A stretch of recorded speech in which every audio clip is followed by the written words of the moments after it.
আজকের আলোচনায় আমরা একটু ডুব দেব বাংলাদেশের প্রযুক্তি জগতের সাম্প্রতিক কিছু খবরে। মানে গুগল ক্রোমের নতুন ফিচার থেকে শুরু করে স্যামসাংয়ের বিশ্বজোড়া নামডাক, পাঠাওয়ের নতুন সেবা, আবার একটা বেশ বড় দুর্ঘটনাও আছে। এই সব নিয়েই আজ কথা বলবো। আমাদের হাতে আছে টেকবল বাংলাদেশের ৩০শে অক্টোবরের কিছু প্রতিবেদন। লক্ষ্য হলো এই খবরগুলোর একটু গভীরে যাওয়া। ঠিক, শুধু খবরটা জানা নয়, আমরা চেষ্টা করব ঘটনাগুলোর পেছনের কারণটা বুঝতে, এর তাৎপর্য আর বাংলাদেশের প্রযুক্তি খাতের ওপরের প্রভাবগুলো কেমন হতে পারে তা নিয়েও একটু আলোচনা করতে। মানে একটা গভীর বিশ্লেষণ আর কি। চমৎকার। চলুন তাহলে শুরু করি কৃত্রিম বুদ্ধিমত্তা বা এআই দিয়ে। এটা তো এখন সবখানেই আলোচনার কেন্দ্রে। আর বাংলাদেশও যে পিছিয়ে নেই তা তো খবরগুলো দেখলেই বোঝা যায়। যেমন ধরুন গুগল ক্রোম, ওরা তাদের ব্রাউজারের নিউ ট্যাব পেজেই সরাসরি একটা এআই মোড আর ইনকগনিটো শর্টকাট যোগ করেছে। দেখে তো মনে হচ্ছে ব্রাউজিং আরও সহজ করার চেষ্টা, তাই না? হ্যাঁ, ব্যবহারকারী অভিজ্ঞতা সহজ করাটা তো একটা লক্ষ্য বটেই, কিন্তু এর চেয়েও গুরুত্বপূর্ণ দিক হলো এআই কিভাবে ধীরে ধীরে আমাদের প্রতিদিনকার ব্যবহার্য টুলগুলোর অংশ হয়ে উঠছে। গুগল আসলে চাইছে ব্রাউজিং অভিজ্ঞতাকে এআই দিয়ে আরও স্মার্ট করতে, আরও পার্সোনালাইজড করতে। ধরুন আপনি কিছু খুঁজছেন, এআই হয়তো আপনার সার্চের ধরন বুঝে আরও ভালো সাজেশন দিতে পারবে, বা ধরুন কোনো ওয়েব পেজের সারসংক্ষেপ করে দিল সরাসরি ব্রাউজারেই। আচ্ছা। আর ইনকগনিটো শর্টকাট, ওটা এক ক্লিকেই প্রাইভেট ব্রাউজিং শুরু করার সুবিধা দিচ্ছে। এটা কিন্তু ব্যবহারকারীর ডেটা প্রাইভেসি নিয়ে যে সচেতনতা বাড়ছে সেটারও একটা ইঙ্গিত। একদিকে সুবিধা বাড়ছে, আবার অন্যদিকে প্রাইভেসি নিয়ে ভাবনার জায়গা থাকছে। কিন্তু এআই তো শুধু ব্রাউজিং বা সার্চেই থেমে থাকছে না। মাইক্রোসফট যেমন বলছে তারা শিশুদের জন্য নিরাপদ এআই তৈরি করার দিকে ঝুঁকছে। তারা এটাও স্বীকার করছে যে চ্যাট জিপিটি বা ধরুন মেটা এআইয়ের মতো চ্যাটবটগুলো শুধু টেকনোলজি না, এগুলো মানুষের আবেগ, অনুভূতি, এমনকি সম্পর্ককেও প্রভাবিত করছে। এটা কিন্তু বেশ গভীর একটা কথা। নিঃসন্দেহে এটা খুবই জরুরি এবং সময়োপযোগী একটা পদক্ষেপ। প্রযুক্তি যখন এতটা ছড়িয়ে পড়ছে তখন এর দায়িত্বশীল ব্যবহার নিশ্চিত করাটা খুব দরকার। বিশেষ করে শিশুদের মতো যারা সংবেদনশীল ব্যবহারকারী তাদের ক্ষেত্রে তো বটেই। শুধু শক্তিশালী এআই বানালেই তো হবে না, সেটা যেন নৈতিকভাবে নিরাপদ হয়, ভুল তথ্য বা ক্ষতিকর কন্টেন্ট থেকে মুক্ত থাকে, সেটাও দেখা প্রযুক্তি কোম্পানিগুলোর একটা বড় দায়িত্ব। এটা তো বিশাল চ্যালেঞ্জ। অবশ্যই। কিভাবে বয়স উপযোগী কন্টেন্ট ফিল্টার করা হবে বা ধরুন শিশুদের ডেটা কিভাবে সুরক্ষিত রাখা হবে, এগুলো বেশ জটিল প্রশ্ন। মাইক্রোসফটের এই উদ্যোগ হয়তো এই দিকে আলোচনার একটা নতুন দিক খুলে দেবে। এই চ্যালেঞ্জগুলো নিয়ে আমরা আসলে কতটা প্রস্তুত সেটা সত্যি ভাবার বিষয়। এদিকে দেখুন, ফেসবুকের মূল কোম্পানি মেটাও কিন্তু বসে নেই। তাদের নতুন এআই নাকি ব্যবহারকারীদের স্মার্টফোনে যে হাজার হাজার ছবি ছড়িয়ে ছিটিয়ে থাকে সেগুলো গুছিয়ে রাখতে সাহায্য করবে। হ্যাঁ, ঠিক।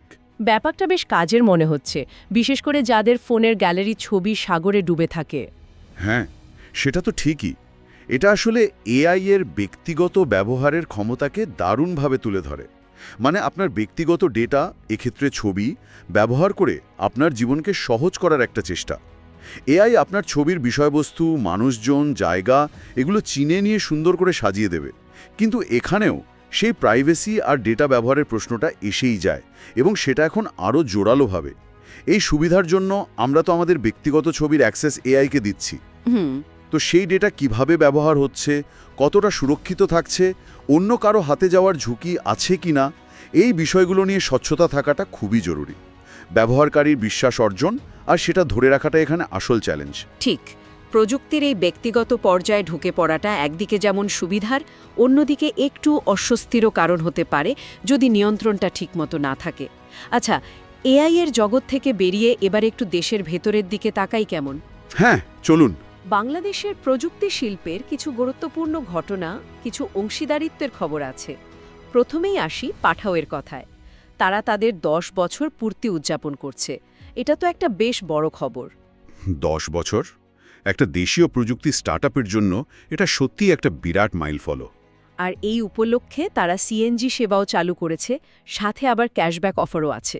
ব্যাপারটা বেশ চমকপ্রদ। হ্যাঁ, রাইড শেয়ারিং দিয়ে শুরু করে ফুড ডেলিভারি, লজিস্টিক্স, পেমেন্ট আর এখন সিএনজি।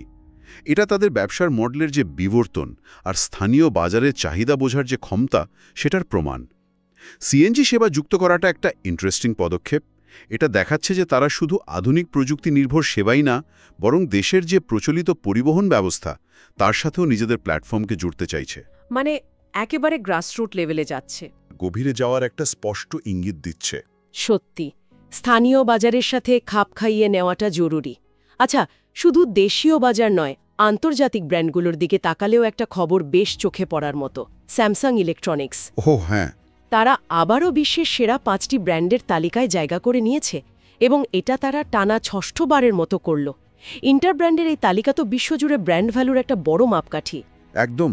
স্যামসাংয়ের এই ধারাবাহিক সাফল্য কিন্তু এমনি এমনি আসে না। এর পেছনে আছে নিরন্তর উদ্ভাবন, সময়ের সাথে তাল মিলিয়ে মার্কেটিং স্ট্র্যাটেজি, শক্তিশালী ডিস্ট্রিবিউশন নেটওয়ার্ক আর অবশ্যই গ্রাহক সেবার ওপর জোর দেওয়া। অ্যাপল, গুগল, মাইক্রোসফটের মতো হেভি ওয়েটদের সাথে পাল্লা দিয়ে বছরের পর বছর ধরে শীর্ষ 5-এ থাকাটা প্রমাণ করে যে স্যামসাং প্রযুক্তি বাজারের পরিবর্তনগুলো খুব দ্রুত ধরতে পারে এবং সেই অনুযায়ী নিজেদের মানিয়েও নিতে পারে। তাদের ব্র্যান্ড ভ্যালু শুধু ফোন বা টিভি বিক্রির ওপর নির্ভর করে না, বরং একটা পুরো ইকোসিস্টেম তৈরির ক্ষমতার উপরেও নির্ভর করে। ঠিক। আন্তর্জাতিক অঙ্গনে শুধু মাল্টিন্যাশনাল কোম্পানি নয়, বাংলাদেশের নিজস্ব উদ্যোগও কিন্তু নিজেদের পরিচিতি বাড়াচ্ছে। যেমন ধরুন, দেশের বিজনেস প্রসেস আউটসোর্সিং বা বিপিও শিল্পের যে সংগঠন বাক্য, তারা সম্প্রতি দুবাইয়ে অনুষ্ঠিত জিটেক্স গ্লোবাল 2025-এ অংশ নিয়েছে। জিটেক্স তো প্রযুক্তি দুনিয়ার একটা বিশাল আয়োজন, তাই না? বিশাল বললেও কম বলা হয়। জিটেক্স হল বিশ্বের অন্যতম বড় এবং প্রভাবশালী প্রযুক্তি মেলা। সারা বিশ্বের প্রযুক্তি কোম্পানি, ইনভেস্টর, সরকারি প্রতিনিধিরা সবাই আসেন ওখানে। বাক্যর এই মেলায় অংশ নেওয়াটা বাংলাদেশের বিপিও খাতের জন্য খুবই গুরুত্বপূর্ণ। বিপিও মানে তো হলো মূলত বিদেশি কোম্পানির হয়ে ব্যাক অফিসের কাজগুলো করা, data entry, call centre support, content moderation, এই ধরনের কাজ। আচ্ছা। তো জিটেক্সের মতো প্ল্যাটফর্মে গিয়ে বাক্য বাংলাদেশের কোম্পানিগুলোর এই কাজের সক্ষমতা, আমাদের এখানকার তরুণদের দক্ষতা, তুলনামূলক কম খরচে ভালো সেবা দেওয়ার ক্ষমতা, এই বিষয়গুলো তুলে ধরতে পারে। এর ফলে নতুন বিদেশি ক্লায়েন্ট পাওয়া, বিনিয়োগ আসা, আন্তর্জাতিক পার্টনারশিপ তৈরি হওয়ার সম্ভাবনা বাড়ে। এটা বাংলাদেশকে গ্লোবাল আইটি আউটসোর্সিং ম্যাপে আরও শক্তিশালী অবস্থানে নিয়ে যেতে সাহায্য করবে। তার মানে এটা শুধু অংশগ্রহণ নয়, বরং নিজেদের সক্ষমতা বিশ্ব দরবারে জানানোর একটা বড় সুযোগ। আচ্ছা, প্রযুক্তি যে শুধু ব্যবসা বা আউটসোর্সিংয়ে থেমেনি, দেশের ভেতরে প্রশাসনিক কাজেও এর ব্যবহার বাড়ছে, সেটারও একটা উদাহরণ আছে। চট্টগ্রাম সিটি কর্পোরেশন মানে চসিক হোল্ডিং ট্যাক্স আদায় প্রক্রিয়া সহজ করতে 3টা প্রযুক্তি প্রতিষ্ঠানের সাথে চুক্তি করেছে: চকিস, বি-ট্র্যাক ও মাইলেজ। ট্যাক্স আদায় সহজ হওয়াটা তো নাগরিকদের জন্য খুবই ভালো খবর। অবশ্যই সরকারি সেবা, বিশেষ করে এই কর বা ফি আদায়ের মতো বিষয়গুলোতে প্রযুক্তির ব্যবহার বাড়লে স্বচ্ছতা আর দক্ষতা দুটোই বাড়ে। ম্যানুয়াল সিস্টেমে যে দেরি হয়, ভুল হয় বা ধরুন দুর্নীতির সুযোগ থাকে, প্রযুক্তি ব্যবহারে তা অনেকটাই কমে আসতে পারে। নাগরিকরাও হয়তো ঘরে বসেই ট্যাক্স দিতে পারবেন, নিজের হিসাব দেখতে পারবেন। তবে এখানে সাফল্যের জন্য শুধু প্রযুক্তি আনলেই হবে না, দেখতে হবে এই 3টা কোম্পানির প্ল্যাটফর্মগুলো কতটা ইউজার ফ্রেন্ডলি, কতটা নির্ভরযোগ্য, আর চসিকের যে এখনকার সিস্টেম সেটার সাথে কতটা সহজে ইন্টিগ্রেট করা যায়। ঠিক। এছাড়া এই পরিবর্তনের সাথে চসিকের কর্মীদের মানিয়ে নেওয়া, আবার নাগরিকদের মধ্যে এর ব্যবহার জনপ্রিয় করাটাও একটা চ্যালেঞ্জ। মানে প্রযুক্তির সদিচ্ছা থাকলেও বাস্তবায়নের জটিলতাগুলো কিন্তু থেকেই যায়। হ্যাঁ, আইডিয়া যত ভালোই হোক, বাস্তবায়ন ঠিকঠাক না হলে তো আসলে সুফল মেলে না। এবার একটু বাজারের দিকে তাকানো যাক। নতুন পণ্য আসছে যাচ্ছে। ভিভো যেমন তাদের নতুন স্মার্টফোন V60 লাইট বাজারে এনেছে। ও ভিভো। হ্যাঁ, আর শোনা যাচ্ছে এর প্রফেশনাল ট্রাভেল ক্যামেরা সিস্টেমের কারণে নাকি যারা ঘুরতে ভালোবাসেন তাদের মধ্যে বেশ সাড়া ফেলেছে। স্মার্টফোন বাজারে এখন ক্যামেরাই কি সব? সব না হলেও অন্যতম প্রধান আকর্ষণ তো বটেই। স্মার্টফোন কোম্পানিগুলো এখন নির্দিষ্ট কিছু ব্যবহারকারী গ্রুপকে টার্গেট করে ফোন বানাচ্ছে।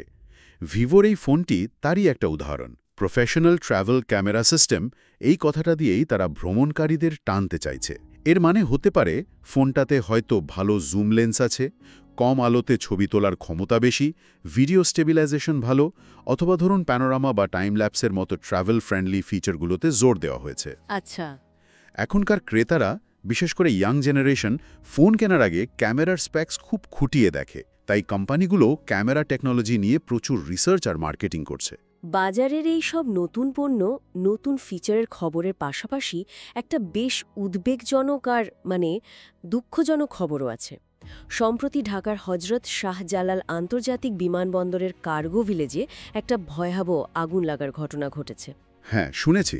খুব খারাপ খবর। আর তাতে দেশের তথ্য প্রযুক্তি আর হার্ডওয়্যার খাতের ব্যবসায়ীদের প্রায় ৩৫ কোটি টাকার আমদানি করা পণ্য পুড়ে গেছে। এটা তো বিশাল একটা ক্ষতি। বিশাল, এবং এর প্রভাবটাও বহুমুখী। ৩৫ কোটি টাকা তো গেল সরাসরি পণ্যের আর্থিক মূল্য, কিন্তু এর ইম্প্যাক্ট আরও সুদূর প্রসারী। প্রথমত, যেসব আমদানিকারকের পণ্য পুড়েছে তাদের ব্যবসায়িক মূলধনের ওপর এটা একটা বিরাট ধাক্কা। দ্বিতীয়ত, এই পণ্যের মধ্যে হয়তো ছিল laptop, computer parts, networking equipment বা অন্য কোনো জরুরি হার্ডওয়্যার যা বাজারে আসার কথা ছিল। এই ঘটনার ফলে বাজারে নির্দিষ্ট কিছু জিনিসের ঘাটতি দেখা দিতে পারে, দাম বেড়ে যেতে পারে, যা শেষমেশ কিন্তু সাধারণ মানুষের উপরই প্রভাব ফেলবে। তৃতীয় এবং সবচেয়ে গুরুত্বপূর্ণ বিষয় হলো, এই ঘটনা আমাদের দেশের প্রধান আন্তর্জাতিক বিমানবন্দরের কার্গো হ্যান্ডলিং ব্যবস্থা, নিরাপত্তা আর ঝুঁকি ব্যবস্থার দিকে একটা বড় প্রশ্ন তুলে দিল। এত দামি আর অনেক ক্ষেত্রে দাহ্য প্রযুক্তি পণ্যের জন্য যে ধরনের নিরাপদ স্টোরেজ আর ফায়ার সেফটি ব্যবস্থা থাকা দরকার, তাতে ঘাটতি ছিল কিনা সেই প্রশ্ন ওঠাটা খুবই স্বাভাবিক। অন্যদিকে এরকম একটা ঘটনা পুরো সাপ্লাই চেইনটাকেই তো ঝুঁকির মুখে ফেলে দেয়। তাহলে আজকের আলোচনা থেকে আমরা যা দেখলাম, বাংলাদেশের প্রযুক্তি খাতে একদিকে যেমন এআই এর মতো অত্যাধুনিক প্রযুক্তির ঢেউ লাগছে, গুগল, মাইক্রোসফট, মেটার মতো গ্লোবাল প্লেয়ারদের পাশাপাশি আমাদের দেশীয় কোম্পানিগুলো, যেমন ধরুন পাঠাও, নিজেদের জায়গাটা বেশ শক্ত করছে, ব্যবসার পরিধি বাড়াচ্ছে। ঠিক। আবার বাক্যর মতো সংগঠন আন্তর্জাতিক মঞ্চে দেশের প্রতিনিধিত্ব করছে। স্যামসাংয়ের মতো ব্র্যান্ড বাজারে নিজেদের সেরা অবস্থান ধরে রাখছে। ঠিক, এই সবগুলোই প্রযুক্তি খাতের গতিশীলতা আর সম্ভাবনার দিকটা তুলে ধরে। কিন্তু একই সাথে ধরুন চসিকের ট্যাক্স আদায়ে প্রযুক্তির ব্যবহার বা ভিভোর নতুন ফোনের মতো ঘটনাগুলো যেমন স্থানীয় বাজারের চাহিদা আর ট্রেন্ড বোঝাচ্ছে, তেমনি বিমানবন্দরের আগুনের মতো দুর্ঘটনা চোখে আঙুল দিয়ে দেখিয়ে দিচ্ছে যে এই এগিয়ে যাওয়ার পথে ঝুঁকিগুলো কিন্তু কম নয়। অবকাঠামোগত দুর্বলতা, নিরাপত্তা ব্যবস্থাপনার ঘাটতি, এগুলো অগ্রগতির পথে বড় বাধা হয়ে দাঁড়াতে পারে। তাই উদ্ভাবন আর প্রসারের পাশাপাশি স্থিতিশীলতা, নিরাপত্তা আর ঝুঁকি ব্যবস্থাপনার সক্ষমতা অর্জন করাটাও এই খাতের টেকসই ভবিষ্যতের জন্য খুবই জরুরি।